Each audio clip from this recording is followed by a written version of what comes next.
What's up, everybody? It's the GBB Podcast, the Gaming Bounty Board, and I'm here today with. Matt from Hidden Machine. There we go.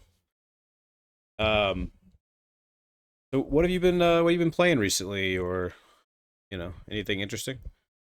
Well, just about a week ago, I got a Steam Deck, Okay. and that's been opening things up that I haven't played. Like games that I wanted to play on PC, Mhm. but that just didn't click with me for whatever reason. I'm finding them like really drawn to them on the handheld stuff. Like Okay. right now, I'm not working this week, so I've been playing. Like yesterday, I played an absurd amount of this game Forager. Okay. I Are think you I've heard familiar of with that Forager. title? Um, Indie You title, you right? Yeah, you might have I seen stuff like it. It's I think I've seen it's it a before. resource management thing. You like Yeah. the little white looking dude with the pickaxe? Yep. Yeah. Okay. Yeah. Yeah. I I've mean, seen it. it's pulling from a lot of stuff that, that other games like Animal Crossing and stuff like that, Right. but then with like a resource management thing. And it's super simple at first, but it grows and grows and grows and grows. You're kind of just like mining resources and building things, and it follows the formula, but it also has these like sort of like Zelda like dungeons, these like top down Yeah. Yeah. dungeons. There's combat and stuff. And even that Okay. still is similar to something like what's the big farming game? Not Stardew Harvest Moon, but the indie Valley. one, Stardew Valley. Yeah. Yeah. Okay. Pulling from some stuff like that, but it's just got like a really snappy feel to it that I can't believe how into it I am, because I picked it up on Xbox a long time ago, started playing on PC, and just never got more than like an hour into it, and then I played it like pretty much all day yesterday. Nice. Yeah. Those games can be pretty addicting. Like these games that are, kind of simulator like games, but also a little bit more than that. There's one that I have called Moonlighter. Hmm? It's like I mean it's a roguelike, but it's also a shop simulator. So like you're Hmm. going on these Zelda-like adventures through these dungeons, and the things that you find, you come back and you open up your shop during the day and you sell stuff there. And like you do the prices and all that, and like what you get from selling it is what you use for upgrades and to upgrade the town and yourself and your shop. And people can even steal stuff from you and all that kind of stuff. It's pretty interesting, actually. That sounds cool. What are you playing it on? I have it on Switch, Okay, cool. which Yeah, do you the Switch is like my roguelike machine, man. Like it's like I Yeah. have so many roguelikes on there, and I like roguelikes. But I was talking that developer that I was talking about that the audio messed up on that recording.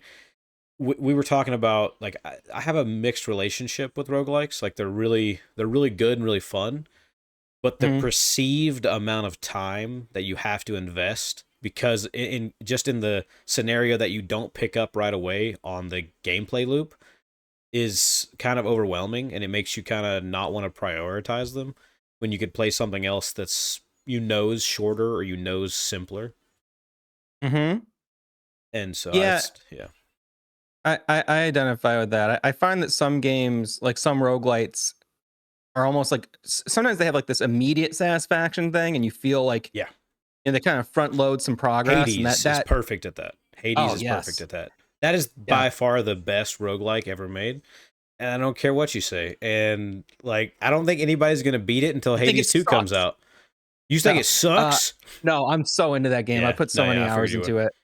Yeah, no, Uh, I think Hades 2 is the only thing that's gonna top it, man. Like I did start playing Hellboy Web of Weird recently. Or hmm, Web of Word. I don't know I've which had one they my went eye on with. that. What do you think of Yeah. that? I mean it's pretty good. It's definitely a much smaller scale, but actually a pretty good game to be your first ever roguelike. Now, there's a couple Hmm. issues that I have that I think might be exclusive to the version I got, which is the Switch version, because, it's my roguelike machine. So, of course, I bought it there. The Switch version has some performance issues that didn't really creep in until I was several hours in. It really ran smooth for a long time, and you make it to like think it's like the third or fourth area that you go to, and it just started like hardcore chugging and frame dropping, and obviously in a game like that is not a good thing, especially being a hack and slash game. But overall, like the gameplay loop and everything, you can tell that they took a lot from Hades, and it's a really good time. And I'm definitely gonna keep playing more. I think they need a few like performance patches. But so the reason I say it's really good for like an introductory experience is because the way they do it is it's not quite like the others where at the very beginning you're trying to survive until the very end, and you keep dying, and like Hades or something, you keep getting upgrades, that helps you get further. So the game has like your first run, if you want to call it, but it's a very linear, like story heavy run that's easier.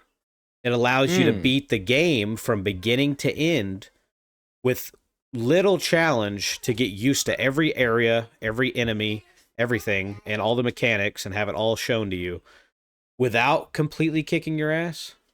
Yeah. And it's a very like a big tutorial. I mean, if you're not good at like beat 'em up games or hack and slash games or this kind of thing, you might still have a little bit of a challenge, but it's significantly less challenging. So after you beat it that first time, there's a story thing that happens, and you get to go through it a second time, where it's like more challenging. That's cool. And so, but you do it like in a level-based structure. So like you beat one area, you go back to the hub, then you go to the next area, then you go back to the hub, then you go to the next area. So you don't have to worry about starting from the very beginning.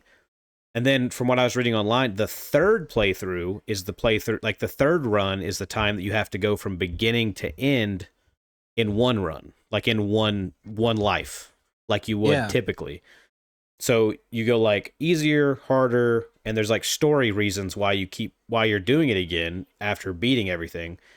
And then the third run is like the final run, and that's the one where you take everything you've learned from those first two runs that were more structured like a linear game, and you use that to like beat it like you would a typical roguelike. But it's definitely also probably like half the length of your normal roguelike as well. So it's a pretty good little game. Yeah, I definitely plan on checking that one out. I like the art style a lot, and that is cool. I'm trying to think like if there was any other. I mean, I play so many roguelike games. I can't think of any that really have that same sort of structure where they kind of show you the whole front like that. I think that's a really like that is a great introductory method, and because it's I talk to are into that sort of like failure thing. Yeah, and it kind of negates like the biggest concern and problem I guess most people have with roguelikes is there's always such a large difficulty curve.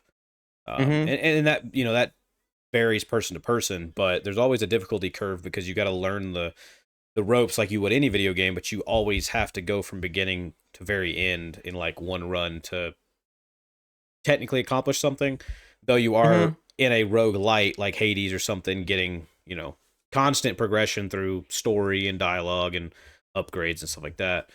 But I think it's a pretty good method. I mean, they had a good sale on their first game, West of Dead. Oh, I love that game. That's the same studio. Same people, yeah. Wow, because when I saw the trailer for Hellboy, I was like, damn, that looks so much like West of Dead. Yeah, and after I was playing Hellboy, they had a sale on West of Dead. I went and tried that, which that's also pretty fun. I want to play through that, but even in that, they didn't go with that kind of method. So I don't know if like they chose to do that because they've seen the difficulty since their original game, or like maybe it's because it's an established IP and they want to be able to get people into it that aren't expecting a roguelike, maybe, and more of a an average audience versus your niche audience that's playing roguelikes.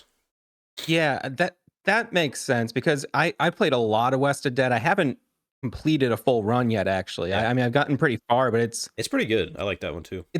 It's a pretty difficult game after a certain point, and like there is a lot of story and narrative stuff that's kind of tied to progress. And because like I'm doing a run, I'm getting such like small bits of the story that I'm kind of like I'm not super invested in it. Yeah, whereas Hellboy I think if gives I was you given like a lot of story.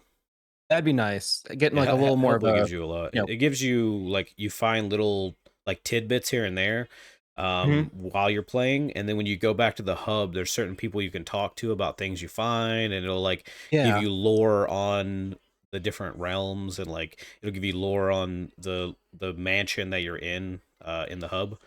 It's pretty cool, and it's pretty faithful to like the comic books as well, so it's pretty cool. That's sick. I definitely gotta pick that up then. Yeah. I love West of Dead. I I got mean, it I pretty would much at definitely launch. grab it on anything that's not the Switch. And I would probably There. grab it at a discount, but it only say that because of like the performance issues I've had on Switch, which from what I've seen, seem to be largely a Switch exclusive issue. Yeah, Like if you that went and makes bought it sense. on like the brand new consoles, or you got a good PC or something like that, it wouldn't be an issue. I have a feeling so. Yeah, I haven't I don't own a Switch, but I've done a little bit of Switch emulation. I've considered getting one, but now that, you know, with the Steam Deck, I'm trying to figure out how to get into Switch emulation on it, but Yeah. it's a little overwhelming for me at the Yeah, I'm moment. sure it's a complex way you have to get into it and everything, working around Yeah. all the Steam Deck stuff. But so through that, so what is like your kind of mission on YouTube and what your kind of goal is and stuff like that? Well, it started the channel I think in like late or early 2019, mid 2019 maybe. Look, the exact date doesn't matter, but you know, it was just kind of like an opportunity to try to talk about games that I like, and then we've had other people that are involved in the channel. And we just kind of, yeah, try to share experiences, learn about new games through other people, talk about games we like, try to, you know, spotlight stuff, and then over time, like I tried to start to do more developer interviews and Yeah, yeah. interviews with people who make games. I've seen that on your channel as well, and it's been like that's been really eye opening for me. I watch a lot of developer interviews, but getting to just talk directly and pick these brains, it's like, you know, that's really fun. So I mean, the whole thing is just about sharing and discovery, basically, Yeah. just, you know, showing appreciation, which I think is, you know, similar to what you're doing. Yeah, yeah, yeah. I mean, I also, you know, I mainly have always wanted to just talk about games that I love, you know, and especially share these games that a lot of people either I don't feel like they appreciated them or they just kind of overlooked them in a sea of like other games that were more popular. But also when it comes to like the podcast endeavor, you know, that with discussing and talking with other YouTubers, other creators, other artists, other game developers, you know, stuff like that is the whole goal was to learn, learn from these people, learn about these people, share memories, share experiences and history, and Mhm. just talk about the things that we're all passionate about. Yeah, that's kind of my favorite part of having been involved in this, because you know, it was I'm doing it for a few years now and meeting more and more people who are doing similar stuff. It's like there's so many cool things I found out about just through people just having a passion about it and sharing their experiences, especially on the overlooked games. I mean, Yeah. there's like I took a really long break from gaming. I was like super into it all through childhood, and then around the time that the Wii came out, I kind of stopped gaming. I didn't pick it up until like 2017, 2018. Wow. I did like during that time, like I still played some games, but it was mostly like I had a little laptop and I would just like play old DOS games. Like I played a lot of Apogee games, like the old like Duke Nukem and stuff Right. like Yeah. Yeah. Jazz Jackrabbit. It's Um, crazy to think of the fact that you took like a long hiatus from it for a while, right? Other than those little things here and there. Because man, I've been like, I mean, balls to the walls with it for like my entire life, and it's crazy. I don't think I've ever had a moment where I stop. I mean, yeah, there's like days I don't play, there's weeks I don't play, sure, but like for the most part, I've been pretty consistent, even after you know having a kid and stuff like that. I mean, I still try to play from time to time, you know, a little bit each yeah, day most of the time. I did. I think what got me back into it was, well, two things. One, I would play Binding of Isaac on my laptop pretty much every day. I have like I had a friend that did the same thing. Yeah, I think I have like close to 8,500 hours in that Oh game. dang, dude. Is that what started your Which love of is roguelikes? yeah, for sure. Yeah, okay. Big That was the time. first one I ever Um, played. I didn't play a lot, but my friend that I said, he also had his on a laptop that he took everywhere and played all the time, and he introduced me to it, and I was like, dang, this is pretty cool. yeah, I would do they had like daily runs, or they still do, where you just Yeah. everyone plays the same seed. And so I would just every day I'd take like 10 to 30 minutes and just play that. And that was kind of all the gaming I did for a long time. And then I did a recording thing for somebody, and as payment, they gave me an Xbox 360. Okay. And I was kind of skeptical, but they gave me Brutal Legend and Skyrim, and I got so deep into Skyrim, couldn't believe how engrossing it was. And I was at that point, I was like 7 years late to the game. Right, right. I knew it was something that people really liked. I knew it was, something well regarded, but I don't know. I don't know what I thought. I was like, oh, There's it's an an RPG. interesting Okay. discussion around Skyrim that, I mean, we don't really have to get into it, but like, Hmm. it's so, I mean, I played it religiously, like crazy. I mean, I Hmm. have hundreds of hours in that game. But like as times went on, as I've played more games and as I've played more RPGs and more complex games and stuff like that, I really went back and I'm like, Skyrim is a great like jumping in RPG, and it's such a great adventure, but it's also kind of like one of the most simple RPGs ever made. Yeah, I totally agree. And It's maybe very that's why it's so accessible. easy to get into. Yeah, I mean, my biggest thing in it was just mostly just exploring, and I'd pick up quests, but I would just kind of complete quests as I went to different places. I didn't, I played it very loosely. I also have hundreds of hours. I did pretty much all of the content that is Yeah. in the base game. Um, I didn't get too deep into the DLCs because also I at that point I kind of was like, all right, well, this was really great. I binged it very hard for a few months, but it, it doesn't give me like what really am looking for out of a deeper RPG. Right. It was more just an action adventure kind of game to me with obviously RPG systems, but Yeah. like I don't know. It's hard to explain that because I know it's such a beloved game, and I don't mean to like diss it. It's just not. It doesn't hit in the same level in terms of like immersion, storytelling, like really challenging your intellect. Like some RPGs really do. Yeah, I mean, I wouldn't put it up there with Wasteland or the classic Fallout. So, I mean, I wouldn't put it up there even with something like Fallout New Vegas or, it kind of is more like a. You want to put it away like a walking sim adventure game that just happens to have combat and stuff like that, Yeah, which is fine. yeah. It's a good experience. The thing that I like that I really get stuck on with that game is just that as cool as everything is, like there's some cool quests, there's some great interactions, and it's like cool locations. Yeah. There's no real impact to your choices, No. save for very few. There's a few choices you have to make, but essentially you can Mostly the be, only ones that matter the are like best. the pivotal ones in the main storyline, and that's about it. So like, Exactly. whether you go with what is it, the Stormcloaks or yeah, the Stormcloaks or the Imperials, right? yeah. That's like probably one of the biggest choices in the whole game that actually like affects anything. Most everything Yeah. else doesn't really. It might affect some dialogue or something here or there from a random NPC or something, but nothing like detrimental. Well, yeah, that's exactly. There's no consequences to anything, and you can be the leader of every single. Yeah. I don't know what you call them, like the different Yeah. guilds, and Yeah, the different guilds, the factions. Yeah, it's not that like doesn't make any sense for an it's not like RPG to be like, Fallout New Vegas or something right?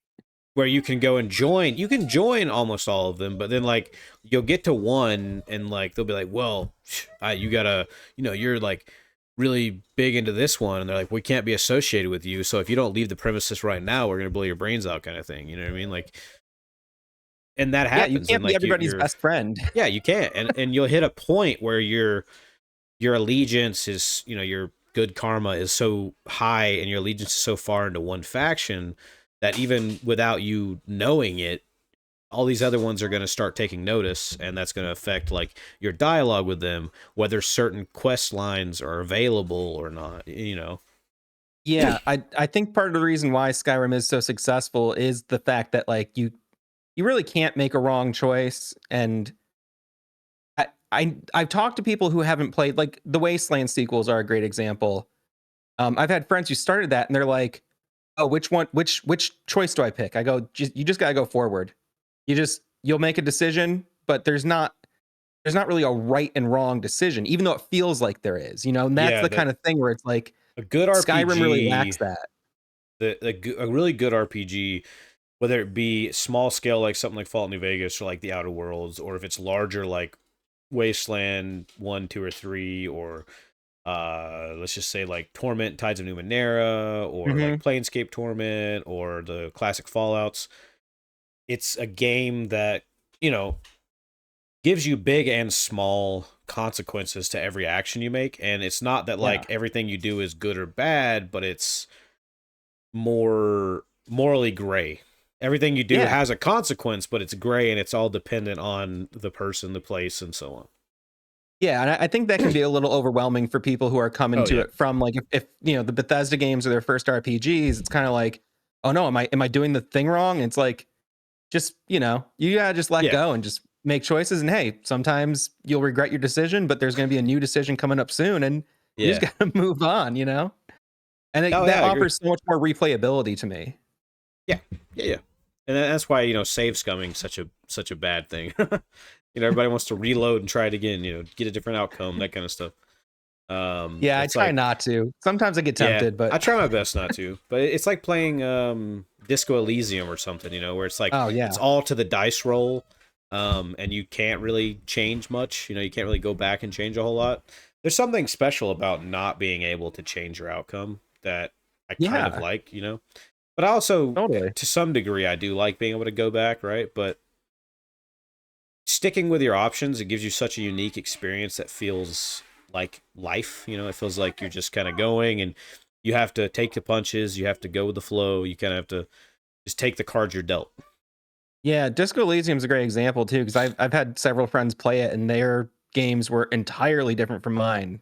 Oh yeah, That game oh yeah, really brings you down a lot of different avenues depending on how you build yeah. It's your it's kind of crazy. personality. Yeah, it's crazy. Yeah, Like how I, I'm much I'm difference it I can make. restarted that recently. I haven't Really. finished it for a second time, but I played it at launch, and I just started it again with the I think it's called the Final Cut.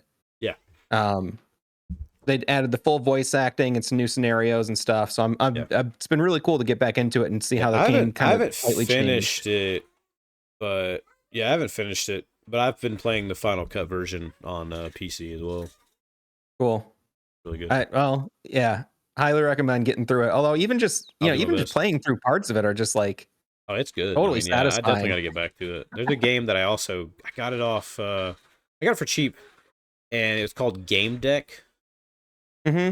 I've and heard of it's that. Yeah. yeah, and it's like Disco Elysium in the way it plays and everything, very much so like that. But you're like a. It's such an interesting premise. You are a like detective who goes into a virtual reality video game to solve a crime.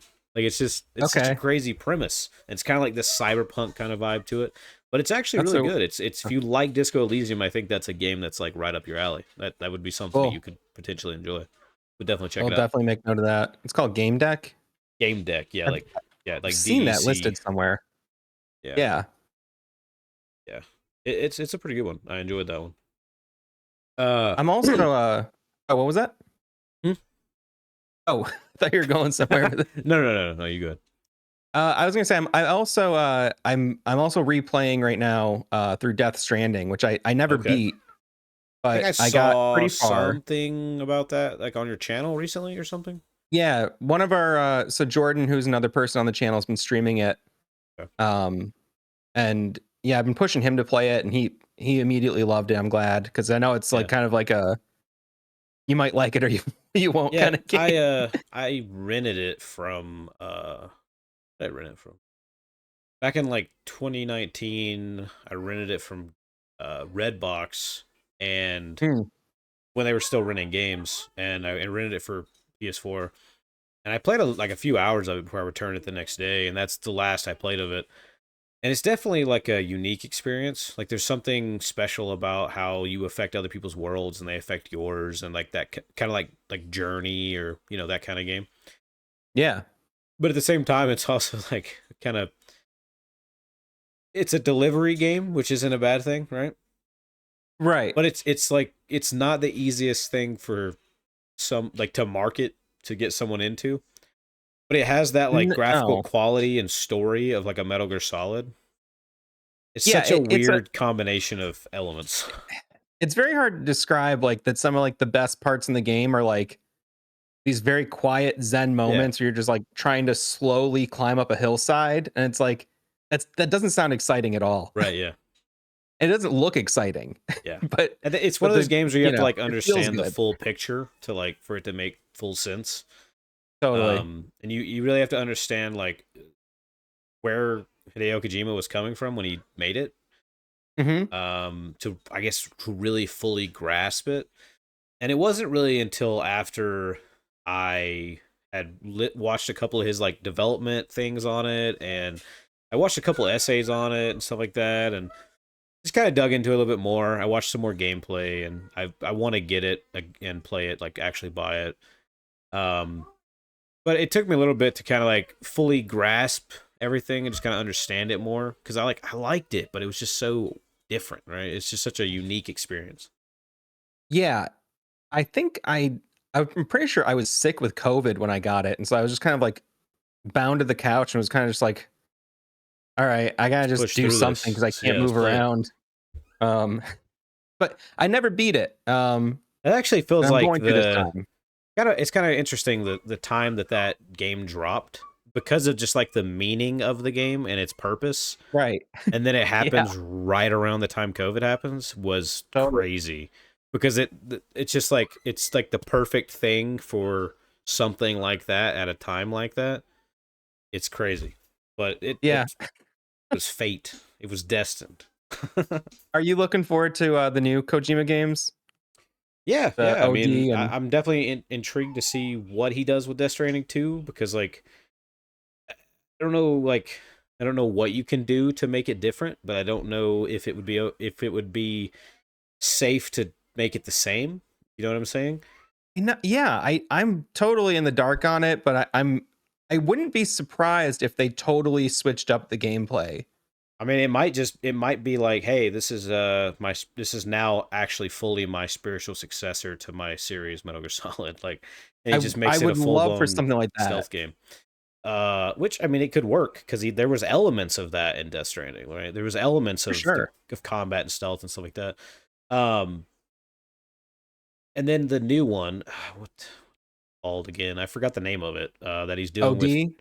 OD that he's doing with Jordan Peele. It's interesting they did that trailer using that new AI tech that's not been used in a Mhm. whole lot of stuff that I think they're using it for more film and stuff like that.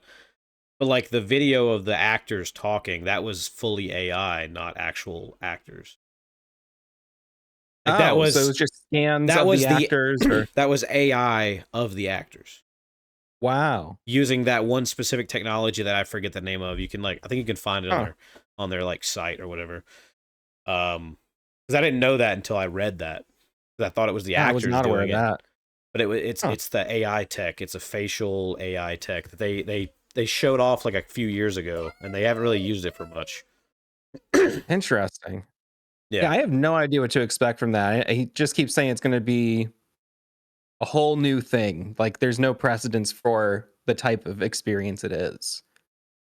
I have no Which doubt yeah, about that, I but think he can I'm do. pretty sure he's gonna pull like a he's gonna pull kind of a Sam Lake, but even more insane. He's gonna be very gameplay and live action oriented. Mhm. Well, I think there's gonna be a heavy amount of like live action AI type stuff in there. Yeah, I'm just yeah, I And the direction he's going in we'll with see. Death Stranding and stuff like that, I think it's also gonna be like 100% something that we have no idea. Like it's just gonna be like, this is gonna be a new type of game. You know, like nothing else existed before it like it. You know. Yeah. it sounds so grandiose, Can but be I do believe he profound. can pull that off. You know, he's If anyone can, he can. You know, I mean, he makes yeah, some crazy, unique things, and he always has. I was just yeah. watching a little bit of my friend Arkham 666. Mm, His newest video on the Snatcher game, mm, which was like, I think it was the original or one of the original games that Hideo Kojima worked on.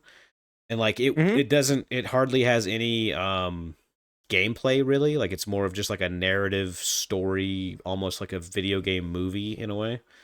And it was so ahead of its time, like way before that was ever a thing. Because I mean, that's not really been like a big thing except for in like the last 5 to 6 years or so, probably like in popular media. Yeah, like But he was maybe doing like crazy stuff like Telltale that games. way early. Yeah, other than like Telltale or like some point and click adventures, stuff like Yeah, that. I've always wanted to play that game. I remember seeing it in like magazines back in the day when I was a kid and just being like so impressed. And then also when Metal Gear Solid really, blew up, there was a lot of coverage at the time too about like, hey, and he did Snatcher, and it's like I Yeah. I don't know if it ever got a US release, but there are like fan translation Yeah, I don't patches, know. I and think Arkham said he emulated it, so it might be I the only think way you you can. have But to he play I it in think he lives English. in Japan, but he still emulated Hmm. it. So, but I think yeah, you might have to emulate it in the United States. I don't know if they release a U.S. release or not. Yeah, I've been trying to. I should just like last week. I was I trying mean, to look even if up it's like the not, I'm best way sure to it's play it. expensive as hell.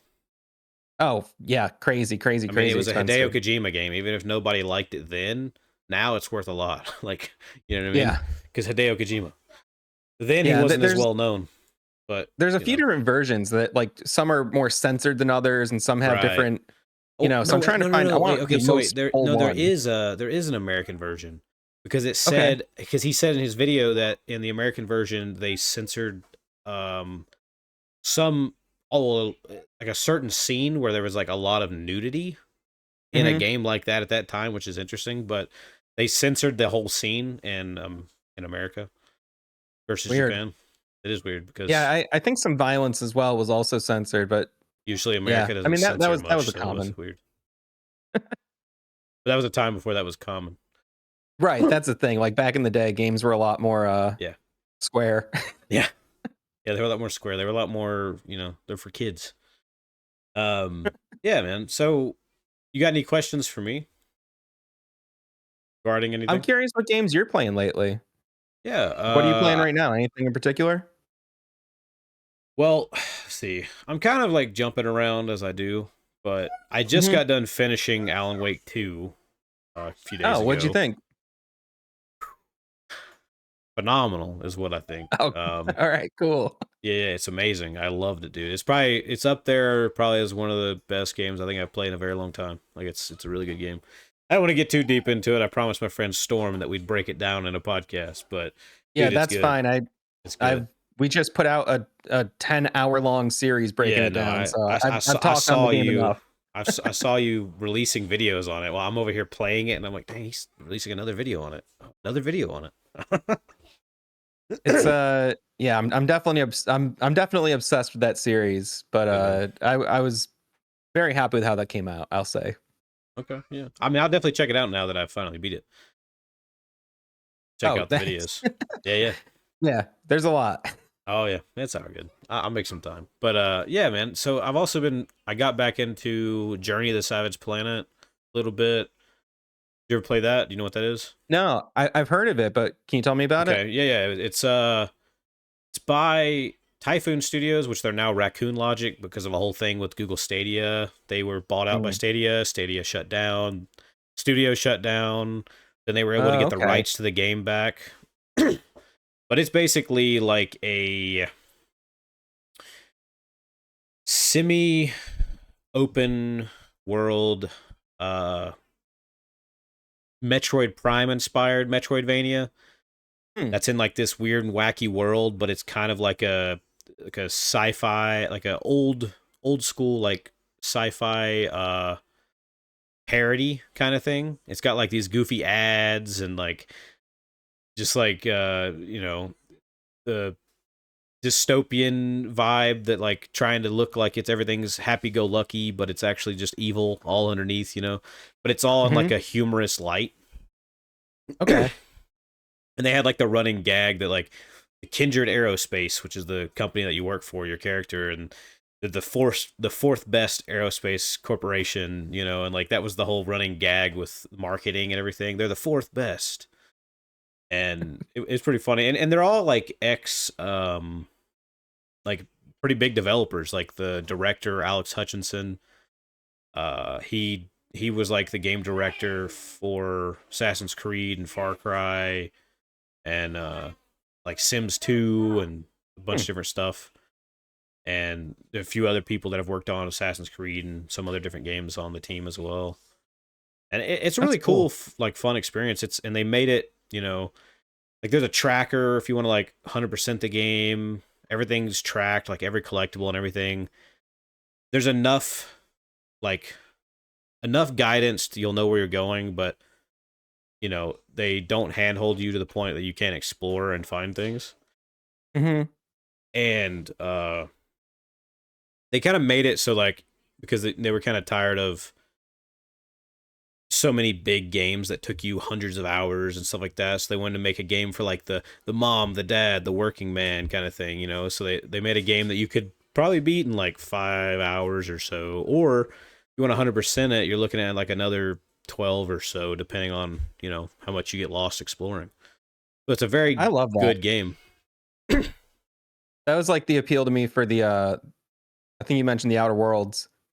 Yeah, Uh yeah, I love that I could just kind of beat that within like a week or two and just felt like I had a good, you know, complete experience, that it wasn't yeah, like just going on forever and ever and ever, where I just some games, like especially some of the open world stuff, I get so into just going around and looking at stuff that by the time I'm like 10 hours in, I'm kind of like sick of it and I haven't even done the main quest at all, you right. know? Yeah, yeah. I mean, Outer Worlds is kind of like a bite-sized RPG. It's kind of like Mhm. Mass Effect, where it's like a bunch of different like semi-open hub area kind of worlds. But it's a game that you could beat in 10 hours, or you can push it to like 30 if you wanted to do everything. That's pretty good. And the amount of like depth that's there and the endings and like choice and consequence, there's more than enough there, but it's in a reasonable amount of time. Yeah, I liked seeing them take on like the kind of first person Bethesda style gameplay and put their own spin on it. It felt Yeah. It's that basically feels like a Fallout good, New Vegas in space. totally. Did you see the preview today for Avowed? I did, dude. It looks good. Yeah. It I'm looks really looking good. forward to that. Yeah, I feel like Avowed I've been looks waiting on that for good. like 5 years. Hellblade 2 looks really good. That looks very good. I've And been very stoked on so does that. the Indiana Jones game. Yeah. Yeah. Indiana I Jones looks good. Did you play their Wolfenstein games, Oh the yeah. new Colossus, and yeah, Yeah, I love them. love Yeah. those. And the cool I'm thing very is excited that to see him take that on. crazy part is I don't think many people realize that Machine Games are mostly comprised of like the original Starbreeze uh development team. The I didn't know guys that. who made like Butcher Bay and Darkness 1 and all that kind of That stuff. makes so much sense. Yeah. Wow. It's pretty much the entirety of the original team. I had no There's not really idea. anyone left in Starbreeze that worked there when they made those games that are popular for, other than Payday. Huh. Yeah. Yeah, so Wow. I that's who totally see Machine that Games is, yeah. connection. Damn. Yeah. Yeah, the Butcher Bay is very cool. Yeah. That's a that That's was really ahead of its time. Oh yeah. It's still, yeah, man. And going back and just and playing like I think it was a couple years ago I bought the Dark Athena, the sequel Mhm. or whatever that comes bundled with the remaster of Butcher Bay. Even then, like, I mean, you can look at the original Butcher Bay and it still holds up pretty well, but especially the remastered version, visually, it's so Mhm. good. And it's like it's such a good stealth game, first person shooter with like these kind of like immersive sim like qualities. You know what I mean? Yeah, And totally. mixture of like third person and first person at thing. It's just really good. It's a really unique game that I don't think gets enough credit for all the things it did. Yeah, the only time I ever hear someone bring it up, they're kind of like, a little underrated. You know, people kind Right. of slept on this. You know, you always got to give it that caveat because it's like, hey, it is pretty damn good. It is I had good, no yeah. idea. I totally see that carry over into their Wolfenstein series. A lot of Oh, those yeah. same sensibilities. Huh. Yeah, yeah. Um, Yeah, it definitely, like, they have a similar style and, like, uh, just kind of vibe that they're going for with those games. I've also been playing lately. I've been playing a handful of games that are like in an N64 style. Did you play a lot of Okay. N64 at all? Yeah, I played N64. I mostly played, let's see, I had an N64 at my mom's house. So I played every time I went to her house, and so I played Banjo-Kazooie, Tonic Mhm. Trouble, and Okay. Rogue Squadron were most of my experiences with that. I'd later play like Mario 64 and um, GoldenEye and Mission Impossible and a few others like Clay Fighter and stuff like that. Lately, I've been playing this game. I just kind of like in the last like couple weeks just wrapped it up and got through everything it had to offer. But there's this game called Slime 64. It's on Slime PC. I'm not sure if it's coming to other platforms, but they have a demo out. It's kind of like a vertical slice of the game, but Yeah, it's like a 2 or 3 hour demo.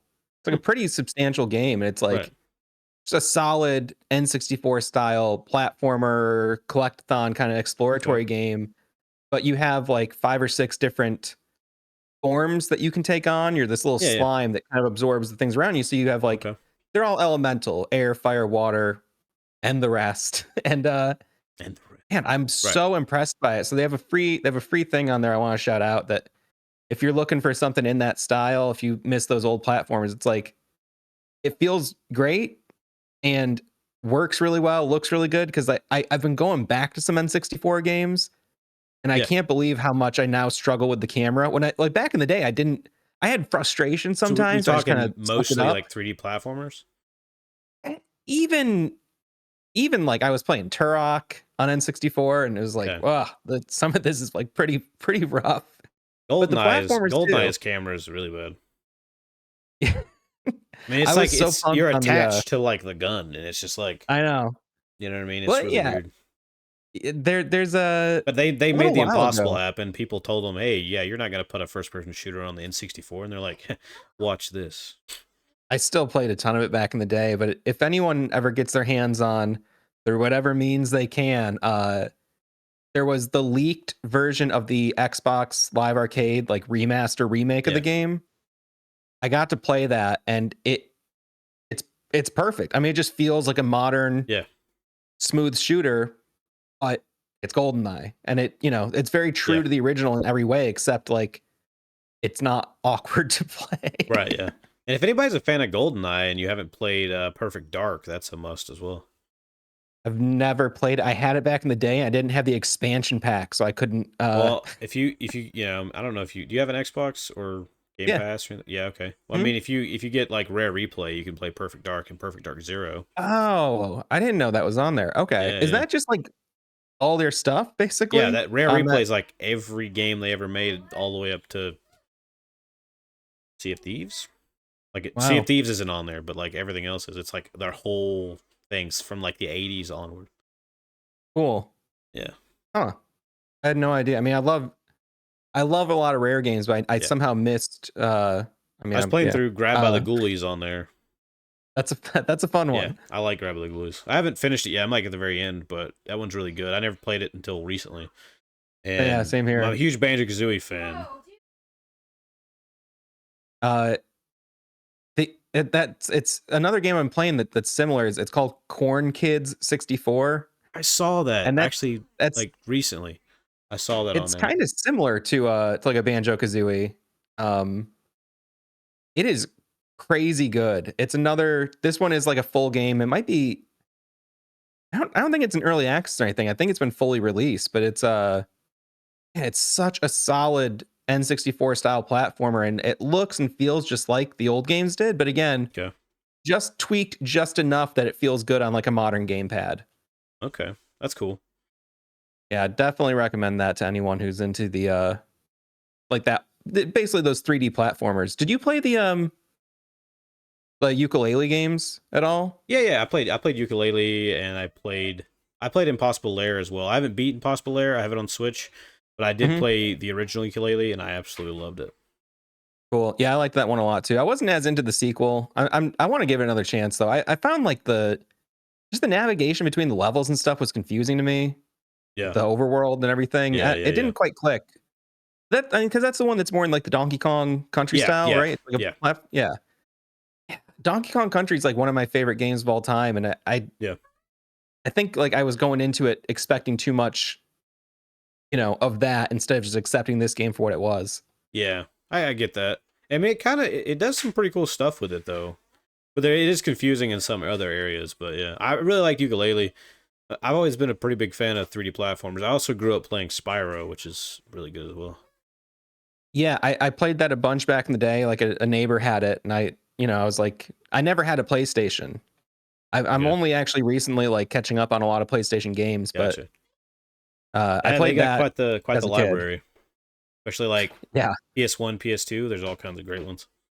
yeah, I'm going through as many as I can, and I'd love to get. There's a few PS3 games I really would love to try. They're like console exclusives that are like way overpriced now, and they don't Oh yeah, emulate right. And I'm just kind of like waiting for something to come together where those yeah, games become playable yeah. for They me. have a lot of those games, man. It's crazy that some of them are so crazy price. Like even some stuff that wasn't even popular, wasn't even didn't sell well or anything. Like there's games now that the price is inflated because they were such a big like hit, but they're also like, oh man, they bombed so hard that now they're popular again. Just because Hmm. they were so bad that now people want them just to say they were bad or something. Yeah, it's weird. I don't know. I remember even just like 10 years ago buying used games for like $3, $5, like getting good titles. Yeah, Now it's like, now like I think as we go further and further towards fully digital media, physical games are getting more and more and more expensive, and there's a lot more of a like cult followings behind things, and mhm. more things are now nostalgic for people who are getting a little bit older and stuff like that. So it's just we're in that stage right now. Yeah, Everything's the just two being games crazy I'm trying to get my expensive. hands on are I really want to get the two 50 cent games. I've played a little bit of Yeah, yeah, those, and yeah. I just they're so crazy to me. Like the Yeah, I never played bits I've them, but played. I saw a lot on them, and I think who was it? Mr. Hammers on YouTube. Like I think he covered both of Okay. them or something. And yeah, they're pretty interesting little games. Yeah, I love anything that puts like a real world person Yeah, into a game like that. I think I get such a kick out of that for some reason. I think there's like a what's another one like that? Oh, Wheelman with Vin Diesel. Oh, I don't think I'm aware of that one. Is that what is that like It was is like a on. driver type thing? Yeah, kind of. It was on. I think it was on 360 and PS3. I have it, and I think I beat it. But you play as Vin Diesel, and I'm pretty sure the character you play as in the game is also Vin Diesel. And you're a driver. You're in somewhere in South America. I forget where exactly. And you're like a driver, like a wheelman for a mob, and you're kind of like working both sides. You can like do the thing where like you get out of your car and like like Just Cause does, where you can surf on top of the car and then jump into another car, and like it's a It's third cool. person action GTA like game, and it's just crazy, but it's like it is good. It's just weird. I I missed out on that era so hard. I'm trying to catch up on a lot of those like early 2000s type games. I've been playing through slowly because it's so big, and I'm just like, I juggle so many games. Yeah, I've been playing through the Scarface game from like 2006 or whatever. yeah, yeah. Uh, I'm crazy into it. I think it's so cool. It's got such a huge immersive world, and the soundtrack's crazy. The voice acting's crazy. There's all It's these definitely like a unique game like that. totally lots of celebrities in there that I wouldn't expect to do a game, but then also lots of sound alikes that I really get a kick Right. out of. Someone like went in and it basically did like a PC remaster for it that I've been playing. Oh That's wow. been really cool because the game otherwise on PC it's It's like really hard completely to get your hands unplayable. on. Yeah. Yeah, Even on, I mean, on like console, it's hard to get your hands on it too. yeah, I believe it. I have like a handful of Xbox games that I can't play on anything else. And it's like, Right. damn. You know, I'm trying to look Yeah, into how to like a lot of them are rip the back. games for Like a myself. good bit of them are backwards compatible, but not all of them, sadly. Yeah, I'm glad they went out their way to do as many as they have, though. Oh yeah. You know, that's like it just makes sense to just honor that whole lineage of the consoles that came before, and Oh, 100%. that's a lot harder on others. Like PlayStation doesn't Yeah, put they as don't much really effort into do that that. as much. But honestly, it's kind of a Japanese thing, right? Because like Japanese people don't really care about nostalgia that much. Um, you can go to Japan and you can go to like a game store, and they'll be like giving away PlayStation 1s and PlayStation 2s and any old console. They'll sell this stuff for like $1 in our I've seen currency. people post pics from like their shopping Yeah. trips there and getting these like crazy games for Yeah. super cheap. YouTube collectors love going to Japan. Like they get so much Makes for so sense. little. So I think it's part of their culture that like they just don't really, and maybe just Sony just carries that over. It's not Yeah, really just like it forward. would make them more money probably to do backwards compatibility or re-release more stuff, but I think it's just kind of part of it. They just keep looking toward the future versus the past. Yeah, I'm not Ups and downs of that, but game I'm not preservation I super think is pretty nostalgic. important. Yeah, I agree. I don't get super nostalgic for games, but there's just like stuff I'm curious about Oh yeah. that I want to try. That's mostly what it Sometimes, yeah, is. sometimes It's it's like, hard to play them, and that's where the whole debate with pirating and emulation and all that comes into debate for things that are hard to get your hands on. I mean, how else are you going to do it? But that's a whole yeah, debate. I mean, it's I'm totally in favor of it in a lot of scenarios, especially like games that get just completely abandoned. Yeah, Um, you know, abandonware should be like copyright free. It should just be like it should be free. You know what I mean? Abandonware, there yeah, shouldn't be any issues with it at all. There should just be able to do whatever you want to do with it. yeah, it's not hurting anyone, and Yeah, because there are nobody owns situations it where anymore. It's like it's just floating there. You know what I mean? Like it's just yeah, nobody owns it, nobody has it, nobody. and it can be hard to even like find out who would own the rights if anyone Right. actually decided, oh, I want to get in on this Yeah. and republish it officially. Sometimes you Sometimes just it's hard can't to find figure that rights out. Yeah. holders. Yeah. Yeah, the companies just got pushed around. Nobody kept records, and Yeah. A lot of I don't issues know. like that.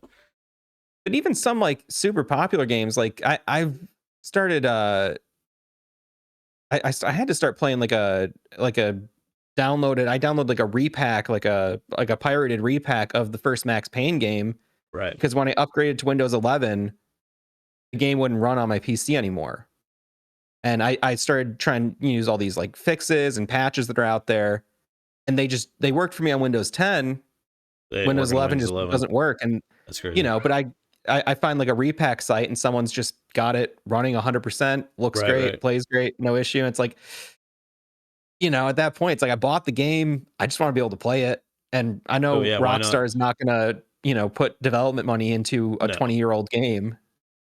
No. But at the No. same time, I think, if there is like a fan made fix that works, I don't understand why they don't just package that into the They Steam should. version They or whatever should. I they're mean, because selling, because the it's only way out you can there. really get like Fallout 2 to work on modern software is you have to download a fan patch that's been around Mhm. forever now. You can make Fallout 1 work, no problem, but Fallout 2 you have to have a patch. I know like for Arx Fatalis, there's a big patch that like fixes a bunch of stuff, makes it run better on modern stuff. There's a lot of games like that. I think it's like Vampire the Masquerade Bloodlines has a patch like Yep. that. There's a bunch of different games that have these patches that like make them function on modern tech and fix a lot of their issues just from over time of fans modding it and fixing it and all that. And honestly, a lot of it should be done that way. And I think the Arcane Bethesda like re-release of Arx Fatalis and the big collection that they did on Steam, I think they did a bunch of their own bug fixes and stuff, but I think they might have included something like the fan patch basically to fix the game as well. It makes sense. Like I know that Nintendo and some other companies have been caught, like the digital copies of some of their games are just the ROMs that a pirate Yeah, ripped back in the day, and they're just selling the same file. It's right. the same rip. If companies are willing to do that, then just go one step further and just throw that patch in Just put there. it in It's there. like Yeah. Yeah, it's not that it's your hard, right to but do so. yeah. All right, man. I think we're gonna wrap it up. It's been awesome talking with you. We could, Yeah, it's a good chat. I enjoyed talking games. yeah, went all over the place. That's the good thing about this, man. I have a conversation I have, it goes all over the place. That's the point, you know, having a conversation, Yeah. just going wherever. But yeah, man, it was awesome talking with you. I got to check out some of your videos that you got out recently on Alan Wake, and we'll definitely have you on again for sure, sometime All right, cool, in the man. near future. All right, man. I'll see you Thanks later. for having me. Peace. No problem.